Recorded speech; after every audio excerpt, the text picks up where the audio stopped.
In this video, we will see why most investors underperform the index, even after investing for more than 10 years. So if you've been investing for a while, for some years, and you have been underperforming the market, the S&P 500, watch this video because you will have plenty of quick tips. Over the past few years, I have learned from the best investors of the world, Warren Buffett, Charlie Munger, Howard Marks, Peter Lynch, and they all point out to the main mistakes people make in investing, and this is the reason why people are underperforming. So in this video, we will talk about these mistakes and how to fix these mistakes. In case this is your first video from this channel, welcome. My name is Christophe Nour. I've been investing in the stock market for almost a decade now, and I have achieved a performance of 25% per year. And all my philosophy is based on the principles of the best investors of the world. So the goal is to not underperform. The goal is to outperform the market, which I have been doing so far. Okay, the first mistake people have, is owning too many stocks. So if you have more than 20 positions, that may dilute your results. I have taken a call recently. Somebody that clicked in the first link in the description booked a call with me, and they said they had 80 stocks in the portfolio. They had been investing in the stock market for years, but having 80 stocks was a mess. And in this portfolio of 80 stocks, you had winners, but you mostly had losers. And the difficulty of owning too many stocks is you don't have the time to monitor 80 companies. Imagine, Warren Buffett is taking this example. If you lived a couple of centuries ago and you owned the main saloon of the small city in the US, Far West era. Imagine you own the saloon, the main restaurant of the street, and the main hotel of the street. You have 3 businesses. That's already hard to manage the 3 businesses, to monitor what's happening. But if you invest in 3 businesses, that's enough. If you want to make good money at the time, if you wanted to make good money, you own the main saloon, the main bar, the main restaurant, the main hotel, and you're good to go. That's fine. Why would you own 80 businesses in your small town in the US? You don't need this. You don't need to overcomplicate things. And it's not because you own many stocks in your portfolio that you are smarter. The goal of investing in the stock market is not to be smart. The goal is to make money. And owning too many stocks is a great way of losing money because you lose track of what really matters. And I see this mistake over and over again. So quick tip for you, you can reduce the number of positions in your portfolio. Next question is, how do you reduce the number of positions in your portfolio? That's very easy. Choose what is inside your circle of competence. Okay, now let's talk about position sizing and stock picking. Imagine you want to invest in a stock and then another one. You build a portfolio and you build a portfolio up to 80 companies. Once you have bought them, this is not enough. You need to monitor them. You need to keep track of the earnings report, of the earnings calls, all the competition coming to eat your companies, all the industries that are changing. It's impossible to keep track of them all. But out of 80 companies, maybe you have your favorite ones. Maybe you have specific industries that you are more familiar with. Maybe you can choose your best 15 companies that you enjoy monitoring from a distance. So this is how you reduce your portfolio. Check what is really inside your circle of competence. Check what you enjoy watching. Check what you enjoy monitoring. Check your favorite companies that you are completely fine holding for many years. You need to be comfortable owning in the very long term. So that's how you reduce your number of positions in your portfolio. You ask good questions. What do I like? What do I feel comfortable owning for the next 5 years, 10 years? And what do I enjoy monitoring the best businesses I have in my portfolio? If you do this, you can sell some of the holdings you have, and you will own a good portfolio with a good portfolio size. That's the first mistake I see, and that's maybe the main reason why people underperforming. They focus on the, how do you say it, the golden object, the shiny object syndrome. They just focus on the next wave of investment that will move the world, and they want to be part of everything. But sometimes boring businesses make a lot of money, and a lot of boring businesses make money, and you can make a fortune investing in 10 boring businesses. That's it. You don't need to overcomplicate things. Let me tell you something else also. Every time you buy and sell something, you have a transaction fee, right? So the more operations you do, the more transactions you do, the more fees you pay, and that's a drag on your performance. And if you sum this up, if you add all the transaction fees, that's a huge cost of opportunity for the long term. And that's maybe the reason why you underperform the S&P 500. By the way, if you're looking for a complete framework to analyze stocks and build a strong portfolio, I have a coaching program. More on that at the end of the video. The second mistake I see is buying stocks without clear valuation criteria. So, as I told previously, people like to invest in the next big thing, the next Nvidia, the next Google, the next Amazon, and they don't look at valuation much. And something that is really important in this investing game is discipline. If you don't have a framework, if you don't have discipline, you may fall into stupid traps, basic mistakes. What is great is that's fixable, easily fixable. If you have the right framework, the right discipline, how to assess the valuation, that's very simple. How do you assess valuation? Either you have the multiples, price earnings multiple, the PE ratio, or the price to free cash flow. You compare the market cap of the company to the free cash flow it produces in 1 year, or to the earnings it produces in 1 year. Or you can do a DCF, discounted cash flow model, to assess the valuation. Have your good estimates, forecast, and you have a basic formula to see if a stock is cheap, undervalued, or is it expensive, overvalued.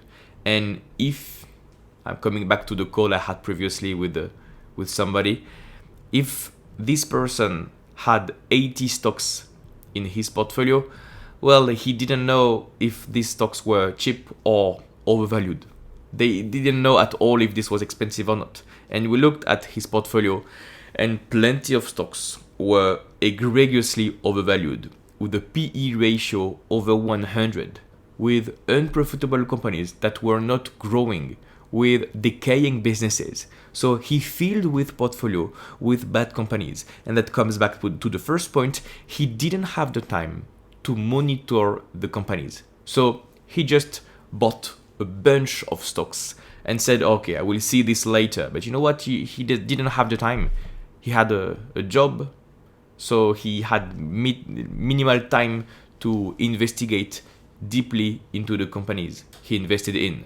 So he lost money in a very stupid way. Frankly, that's a stupid way to make money. You don't do the due diligence, you buy when it's expensive, and you don't monitor it from a distance because you don't have the time, because you own too many stocks. That's a basic mistake to make. And that's easily fixable, to just reduce the number of positions and have a clear discipline towards your stock picking process. That's very common among the retail investors crowd. Okay, third mistake is no system for selling, holding losers too long. Maybe you know how to buy. If you're watching this video, I suppose you are underperforming the index. Maybe you know when to buy to assess if a stock is cheap or not. But the next question is, how do you know when to sell? That's not as easy. Buying is easy. It's quite simple. You have a multiple, PE ratio, DCF. But selling is way harder. And if you look at the strategy of Warren Buffett, Charlie Munger, and other big investors, they all say the same thing. Selling is the most difficult part of investing. If a stock goes up and the stock doubles and the PE ratio goes from 20 to 40, do you sell? The good answer is it depends. It depends on the longevity of the returns. It depends on the reinvestment rate. It depends on the runway of the potential expansion in the future. So it depends on the pricing power of the company. It depends on the moat of the company. For some businesses, it's a sell, automatic sell, because the results will look down, bad after this. And for some companies, that's a hold. And for some companies, that's a buy because the business is going twice as fast. So every situation is different, and you need a good system to operate in 3 of these scenarios. Either you sell, or you hold, or you buy. It depends for each business. And if you have 80 stocks in your portfolio, it's impossible to follow too many stocks and to assess the 3 different scenarios for 80 stocks. That's what? 3 scenarios for 80 stocks. That's 240 scenarios that you have to investigate. That's too much work. And most people don't have the time to investigate 240 scenarios. It all boils down to these 3 mistakes. If you don't have a discipline and a clear framework, and you own a diversified portfolio and you don't know much about your companies, you are forced to fail in this investing game. So this is the reason why most investors underperform the S&P 500. They don't have a clear process, they don't know when to sell, and they hold losers for too long because they don't have the time. They literally don't have the time to monitor everything. But the great thing is that's all fixable. For selling, you have different scenarios, as I just told you. Something that you can monitor if you're watching this video now and you have too many stocks is what kind of basket is my company is for 80 of your stocks. That will take you some time. You can book a call with me to have some help with this. But for 80 of your companies, if you have a portfolio of 80 companies, keep them in 3 baskets. Either an unprofitable, decaying business, or a stable business, or a growing, profitable business. You ditch the first part of your portfolio. Unprofitable, decaying businesses. You always have this in your portfolio that you can sell them automatically. It will only be painful to hold these names on average. For the stable companies, you check. For the middle basket, you check the valuation. If the valuation is cheap, that's fine. You can hold them maybe. If the valuation is expensive, that's maybe too pricey for an average business. In this case, a good way if you want to reduce the number of stocks is to sell this one. And then you target the third basket, the profitable growing business.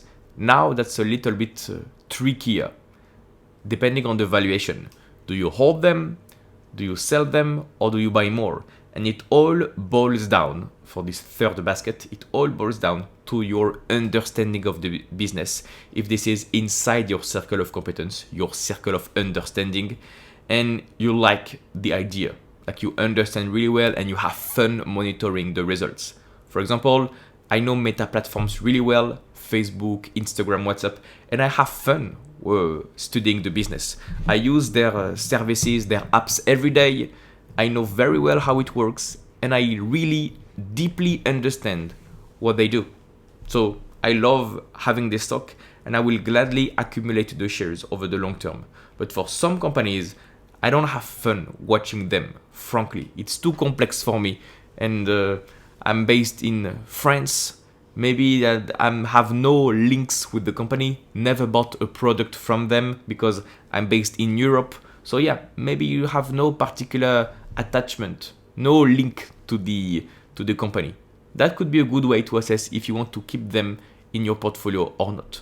So now I have given you good tips to reduce the number of picks you have in your portfolio, so you can have a clear portfolio with a clear framework, a clear valuation criteria, and decide how to improve your portfolio over time. If you like this content, I have an investing coaching program.